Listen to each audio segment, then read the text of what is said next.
Going back to the timeline of events, thousands responded to the Shah's call, and with the help of the Qizilbash, Shah Ismail expanded his territory from eastern Anatolia all the way to Baghdad, inciting revolts along the way.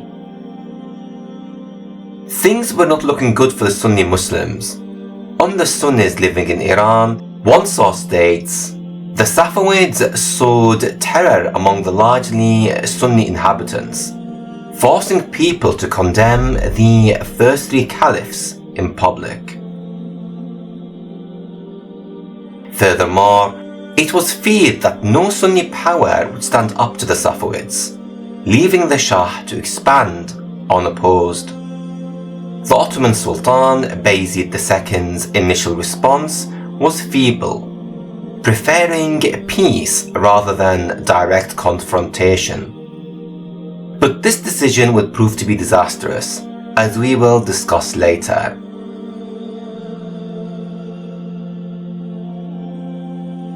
While the Mamluks had no interest in conflict with the Safavids, and even contemplated forming an alliance with them, as they were becoming increasingly worried about the rise of the Ottomans. The situation appeared bleak, as no one seemed capable of challenging this new power, except for one individual, and that man had been Prince Selim.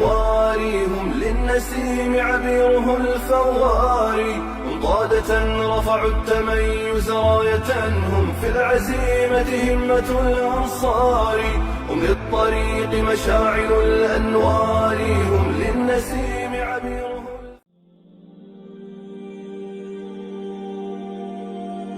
We'll begin by addressing the elephant in the room.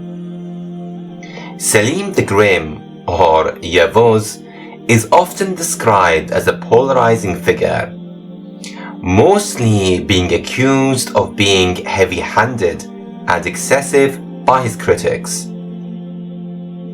It was also under his reign in which the Ottomans became the leaders of the Ummah, and again, critics suggest that the Ottoman Empire brought in more deviance than actual benefit, a debate that requires further investigation.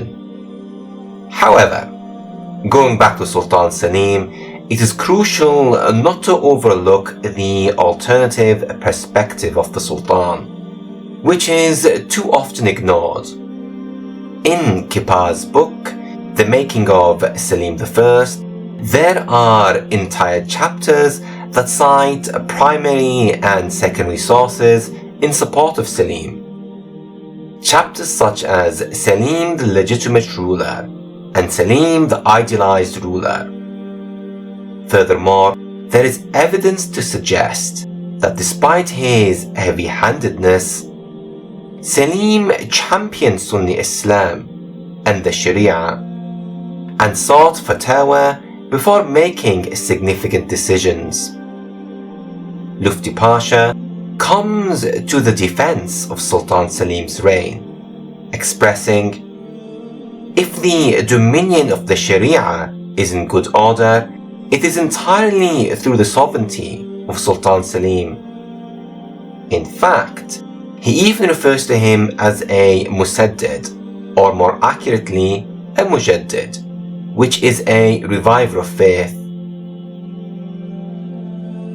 There are also numerous reports of Selim receiving ru'yas which feature the Prophet ﷺ or the companions radiallahu anhum. Again, there is an entire chapter dedicated to such accounts in the book that we have mentioned, titled Dreaming Selim.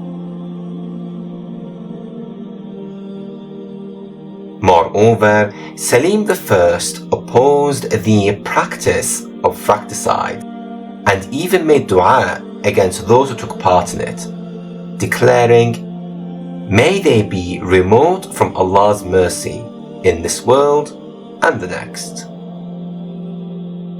Although he did acquire his position by force, there were legitimate reasons behind his actions, which we will discuss later. Some supporters of Selim argue that his successful reign is evidence in itself that he had been a good person. However, a response to this can be found in Hadith in Sahih Muslim 111, in which the Prophet ﷺ informs us, "Verily, Allah helps this faith even by a sinful person," or in the Arabic, by a man who is a fajri.